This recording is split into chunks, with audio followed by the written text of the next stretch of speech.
ഡെലിവറിക്ക് ശേഷം നമ്മുടെ നാട്ടിലെ പല അമ്മമാരും ചെയ്യുന്ന ഏറ്റവും വലിയ മിസ്റ്റേക്ക് എന്താണെന്ന് എന്നോട് ചോദിച്ചാൽ ഞാൻ പറയും 24 മണിക്കൂറും കുഞ്ഞിന് വേണ്ടി മാത്രം ജീവിക്കാൻ ശ്രമിക്കുന്നതാണെന്ന്. കേൾക്കുമ്പോൾ നമ്മുടെ സൊസൈറ്റിയിൽ ഇതൊക്കെ വളരെ കെയറിംഗ് ആയിട്ട് തോന്നാം. പക്ഷെ സ്വന്തം കാര്യങ്ങൾ മുഴുവൻ സാക്രിഫൈസ് ചെയ്ത് കഴിഞ്ഞാൽ നമുക്ക് ആരോഗ്യമുള്ളതും അതുപോലെ സന്തോഷമുള്ളതൊക്കെ ഒരു മദർഹുഡ് എക്സ്പീരിയൻസ് ചെയ്യാൻ പലപ്പോഴും ബുദ്ധിമുട്ടാണ്. എൻ എംപ്റ്റി കപ്പ് കനോട്ട് പോർ എന്ന് പറയുന്ന പോലെ, അതായത് നിങ്ങളുടെ ശരീരത്തിനും മനസ്സിനൊക്കെ വേണ്ട പരിചരണം അത് നിങ്ങൾക്ക് ലഭിച്ചാൽ മാത്രമേ ആ ഒരു എനർജിയും ഹാപ്പിനെസ്സും കുഞ്ഞിനും കൂടി നൽകാൻ നമുക്ക് കഴിയും. പ്രത്യേകിച്ച് ഡെലിവറിക്ക് ശേഷം ഉണ്ടാകുന്ന ഉറക്കക്കുറവും ഹോർമോൺ ചേഞ്ചസും ശരീരത്തിലെ ഒരുപാട് മാറ്റങ്ങളും ഇതൊക്കെ അമ്മമാരെ വളരെയധികം ശാരീരികമായിട്ടും മാനസികമായിട്ടും ഒക്കെ ഡ്രെയിൻ ചെയ്യാറുണ്ട്.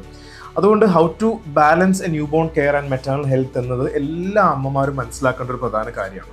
ഇതിൽ ഏറ്റവും ഇമ്പോർട്ടൻ്റ് ആയിട്ടുള്ളത് സ്ലീപ്പ് സിങ്ക്രണൈസേഷൻ ആണ്. അതായത് കുഞ്ഞ് ഉറങ്ങുന്ന സമയത്ത് അമ്മയും കഴിയുന്നത്ര വിശ്രമിക്കാൻ ശ്രമിക്കണം.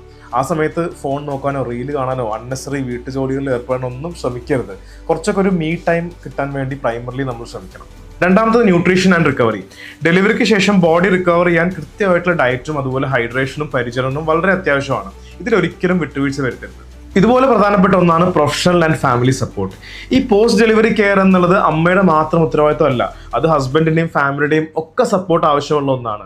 ഇനി പോസ്റ്റ് ഡെലിവറി പീരീഡിൽ നമുക്ക് ആവശ്യമുണ്ടെങ്കിൽ ഒരു ഡോക്ടറെ കൺസൾട്ടേഷനോ അതുപോലെ ഒരു ലാക്ടേഷൻ കൺസൾട്ടന്റിനെയോ മെന്റൽ ഹെൽത്ത് പ്രൊഫഷണലിയോ അല്ലെങ്കിൽ ഇതെല്ലാം ഉൾക്കൊള്ളുന്ന ഒരു പോസ്റ്റ്നേറ്റൽ സെന്ററിന്റെയോ എക്സ്പേർട്ടിന്റെയോ ഒക്കെ സഹായം തേടാൻ നമ്മൾ ഒരിക്കലും മടിക്കരുത്. കാരണം മദർ ഹാപ്പി ആയിട്ടിരുന്നാൽ മാത്രമേ നമ്മുടെ കുഞ്ഞും ഹെൽത്തി ആൻഡ് ഹാപ്പി ആയിട്ടിരിക്കുള്ളൂ.